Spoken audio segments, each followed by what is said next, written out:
We're affected by what we know. When I talk to the kids in high school classes, college classes, that's the first thing I tell them. Get the information while you're here.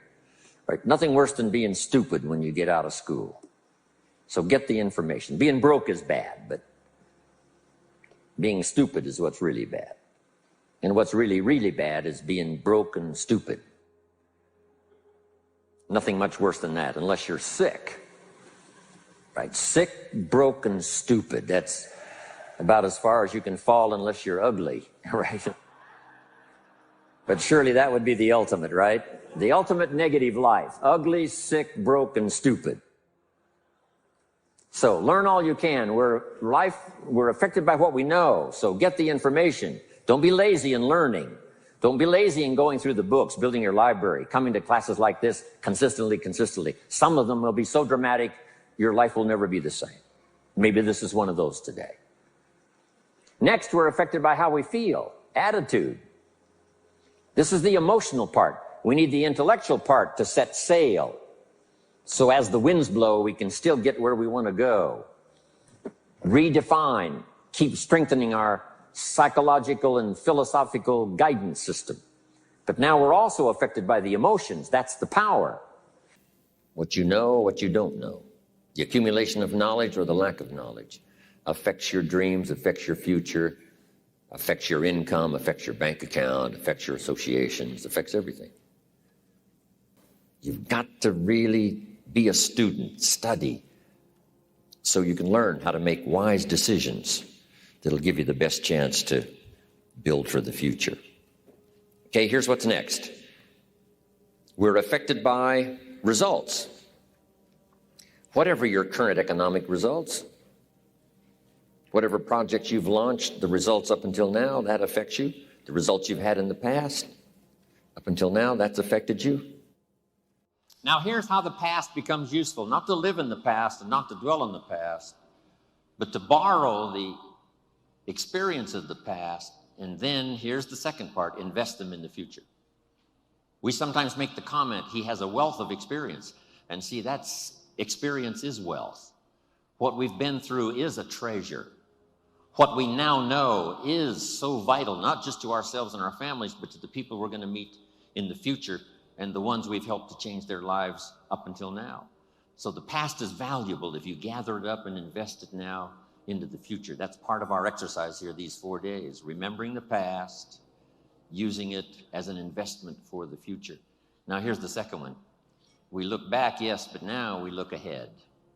We look back for experience and we look ahead for inspiration, setting our goals, your family goals, your business goals, the person you wish to become, the skills you wish to develop, the people you want to meet, the places you want to go, the experiences you want to have, the person you wish to be. All of those goals are important. Here's what my mentor taught me when I was 25, for your notes. He said, if you have enough reasons, you can do the most incredible things. He says, Mr. Rohn, I think you've got the experience and you've got the skills and you certainly have the desire. Here's what you might be lacking, a long enough list of reasons. Reasons that drive you, reasons that get you up a little extra early, reasons that keep you up a little extra late, reasons that make you a team player, reasons that make you solve the dilemma of your own challenges and then start helping somebody else with their challenges. Reasons, that's what makes the difference. Try to find your place, a place that could continually change as you grow and develop.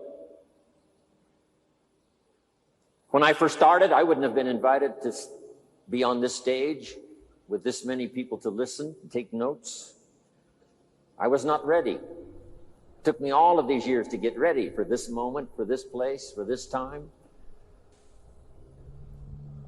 Keep looking for the possibilities. Ignore the gossip and the rumors coming from so many countries, so many walks of life. There's bound to be rumors and gossip. Ignore the silly. Ignore the pessimistic. Ignore the shallow and the cheap. Don't let it be an influence. Here's one that's important. Resist the temptation to cross the line. Next, refuse to be a victim of circumstances. Refuse to be a victim of liars and evil. But here's the most sensitive. Refuse to be a victim of yourself. Beware of the thief on the street that's after your purse, but also beware of the thief in your mind that's after your promise. What is that little voice that says you're too short, you're too tall, you're too old, you've never done it before, what makes you think you can do it now? You must resist that with all vigor. Look out for the enemy that's on the outside as well as the enemy that's on the inside. Look out for your own thoughts that might deceive you, saying you're too short, you're too tall, you're too old, you've never done it before. What makes you think you can do it now? Look out for the temptation. I've told the story and it bears repeating. An ancient story that said there were two nice people. This is not a story of one bad person and one good person. The storyteller says this is a story of two nice people. However, and I want you to underline the word however, because that's the drama of life. However, one built his house on the rock, and the other built his house on the sand. And sure enough, the storms came as they always do, and the one that built his house on the rock was saved. The one that built his house on the sand was lost. Here's what it means. Nice people can make careless decisions. Nice people can make foolish decisions. None of us are above temptation. Tempted to cross the line. A customer shows up across the street from where you live, and it's so easy to say, rather than being taken care of by someone who lives so far away, I can take care of you because I live just across the street. Stay on track. Build on the rock. Look out for your own thoughts that would tell you that it's not going to work that well for you. Look out for that. It's going to take some courage for some of you to settle your differences. It's going to take some courage for some of you to step out and lead the way. It's going to take courage for you to look inside and say, what do I need to correct within myself that'll make me a better person, a better leader? Looking inside is a courageous act. Finding some things that aren't quite to your liking, some things that you need to correct, some things that you need to do. I've had to do that now for all of these years. Because if you're going to tell the story to the public, often you've got to look inside and see if there aren't some corrections you need to make. But I'm asking you to have the courage to make those corrections. If you need to apologize to somebody, I'm asking you to have the courage to give that apology. It could work wonders, not only for you and for that person. If you have to take the first step, I'm asking you to have the courage to take the first step. Here's the next one. Look inside. Some of you have just started to develop your talents and your skills and your abilities. Some of you have done enough to reach this level, to reach these tables, to be in this room. But I promise you, if you go home and take another look inside, here's the question to ask. What else could I develop of my mind and my spirit and my talents and my ability that would make me more valuable? To myself, to my family, to my organization, what else could I do? When Mark invited me 20 years ago to travel the world with him, that was the question I asked. Do you suppose this invitation would be an open door for me to refine my skills and talent and become vital and become valuable to whoever I might meet based on Mark's invitation and the Herbalife family? That turned out to be a wise decision on my part. What else could I do? How far could I reach inside for something I haven't found yet? And that unique experience at that time when Mark gave me the invitation is what has sustained me now these last 20, 21 years traveling the world for Herbalife. And I'm always proud to say when I'm introduced, yes, I'm Jim Rohn. I travel the world for Herbalife. Here's the next one. Look around. You might have overlooked some people that need to be recognized. You might have overlooked some talent that you could be using to help in the training and conduct meetings. Don't miss some of the gifts that are close by you. Look around and say, who's doing a good job that maybe I've missed this last year? Look around and see if there aren't some people who need to be lifted up, who need your inspiration, who need your presence, who need your time. Here's the next one. Look down to the work. Look down to the soil that's ready for the seeds of opportunity that you will share by your voice and your invitation and your language and your meetings, your presentation. Look down to the work. Look down to the task and see if there aren't some things you might have missed this past year you can pick up on this year for yourself, for your future, for your organization. It was your philosophy that got you here today, right? Maybe 5 years ago, you wouldn't have attended a class like this. Like, hey, why waste the time? It's the same old stuff over and over again. So you didn't go. Then something happened, something changed. You decided, wow, now I understand just one good idea could multiply my income and my future by 2, by 3, by 5, by 10. All of that good stuff can happen. So now you attend everything you can. And if you consistently go to everything you can, make this note. Some occasions will be life-changing. If you consistently go to the sermon on Sunday morning, consistently go to the classes, consistently go to opportunities like this where good ideas are being discussed, some heavyweight ideas that can multiply your future dramatically, if you just keep consistently going. Some of the occasions will be ordinary, some will be standard, and some will be life-changing, depending on the timing. Who knows the timing and for this audience here today? Who knows? We've all heard the phrase, nothing so powerful as an idea whose time has come. 10 meetings, you never know which one is going to change your life forever. You can't pick the one that's going to be life-changing. You just have to go to every one you possibly can. One meeting may seem rather ordinary. One presentation may seem rather standard. And then you attend another meeting and it's life-changing and you're never the same again. Remember that. Even the small little meetings at home. Don't be saying, I've heard all of that. I don't need to go. Go one more time. Listen to one more story. Somebody's heartfelt, inspirational story could be the means of changing your life. You'll never be the same again. It's like having a lock that needs 4 numbers dialed in. Maybe before you got here today, you had 3 of those numbers dialed in. You've been looking now for that 4th number. And who knows? Not because I'm doing the seminar, but because, the occasion was right and the lights were right and the atmosphere was right. And the neighbors you discovered here in this seminar setting were right. And Jim Rohn said it as best he could, and that was right. And all of it came together. And for you, this becomes an extraordinary day. And you find today maybe that 4th number. And the lock comes open and there's the door for new prosperity, new surge in progress, understanding what you didn't understand before. And I hope for a lot of you today, this could be that 4th number.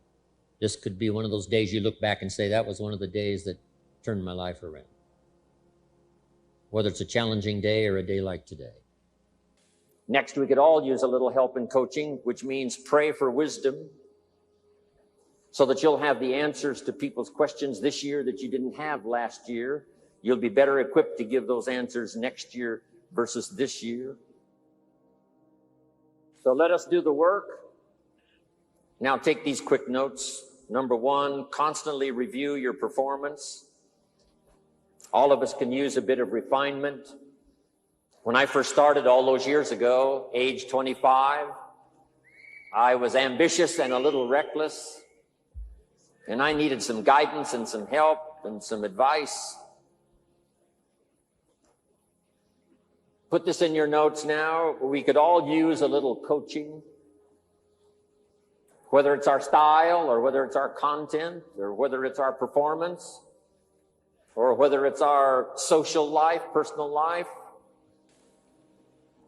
Review your performance. I've had to do this all of the time. This is about my, 43rd year of telling a story, trying to help people do better with their lives, learn, grow, change, develop.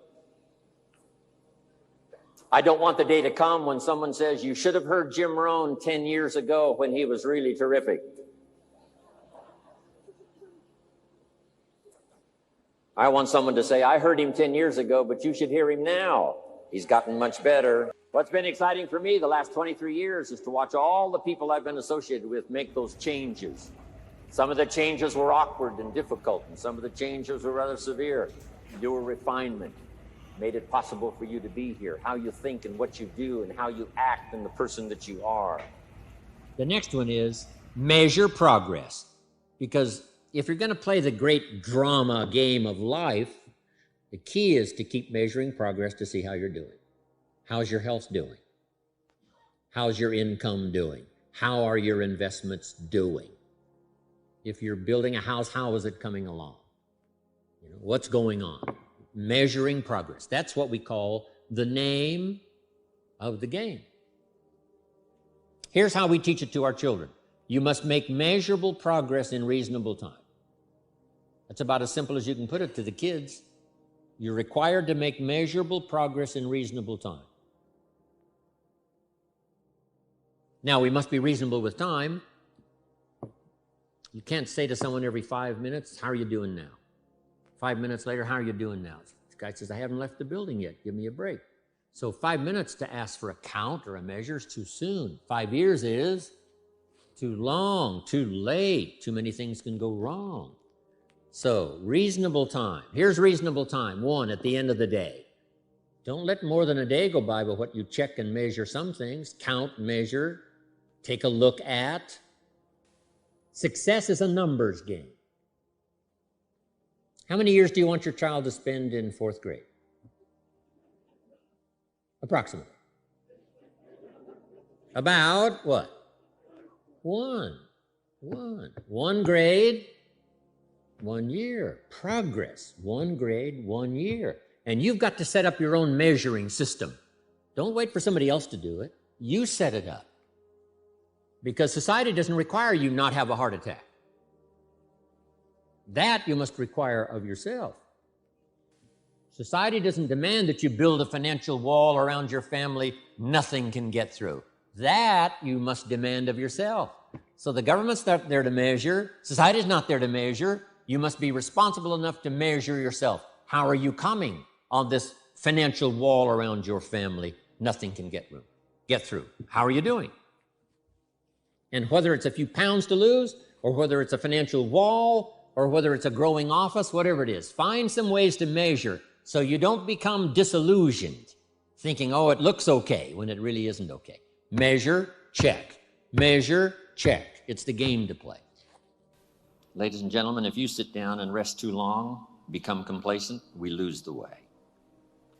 If we take the past, if we're inspired by the future, work on the present, there isn't anything we can't accomplish. You can have more than you've got because you can become more than you are. If you can multiply your value by 3, by 5, you can easily multiply your income by 3, by 5, by 10. But the key to doing it is to work hard on yourself.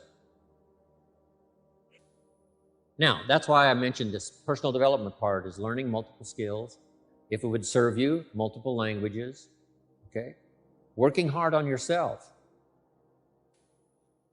But here's the big challenge, working hard on yourself. Personality and temperament and mindset. We talked about culture, all the stuff necessary to individually be responsible, be a growing, attractive, powerful, skillful, communicating human being, and the world belongs to you. Now, to get others to do the same, that's part of the challenge, but these multiple skills can help you to do that. Once you've set up a project now, you want to turn nothing into something, now you must measure your progress. How are you doing? Here's how we teach it to our children. Life expects us to make measurable progress in reasonable time. Measurable progress in reasonable time. That is the game of life. So part of it is not just to set up the proposed project, but as we start working on it, we start measuring how we're doing. So there's reasonable time. So make this note now. What is reasonable time? 1, at the end of the day. A conversation a father should have with his daughter today, because the magic is there. If he waits till tomorrow, the magic may be gone. Today. Next is a week. Make that note. Usually, we get paid by the week. Somebody adds up our value to the marketplace, out comes the check. The next week, somebody adds up our value to the marketplace, out comes the check. What I learned to do is to change my value to the marketplace so the check kept getting bigger and bigger and bigger. I didn't have to change the economy. I only had to change myself. Measure your own progress. Success is a numbers game. We demand it of our children. How many years do you want your child to spend in 4th grade? Approximately. About 1 year, right? You say, well, if they're nice kids, would you give them 3 or 4 years? You say, no. This is not a nice game. This is getting ready for the future. This is getting ready for the challenges and the opportunities. You can't linger in 1 grade more than 1 year. Now, make this note. The same should go for us as adults. Don't linger more than 1 year in 1 grade of learning. Adult, management, entrepreneurship, leaderships of all kind. Keep up the pace of learning. Okay. The numbers. Measure. Count. Now here's the key. Face the truth. If you're only making this much progress, there's no use trying to kid the world, no use trying to kid anybody else, and especially don't kid yourself. If in a period of time you've only made so much progress, you just got to swallow hard and say, this is the truth. I've got to face it. Now, what could I do to start increasing my progress and make my health better, make my income better, make my investments better, make my value to the marketplace much better, get busy learning the 2nd skill and the 3rd skill and the next language and the next language to increase my value? I got to get busy and do that. See if you will do that. I promise you. One of the greatest motivating factors in the world is progress. And if you'll measure it, you'll get excited.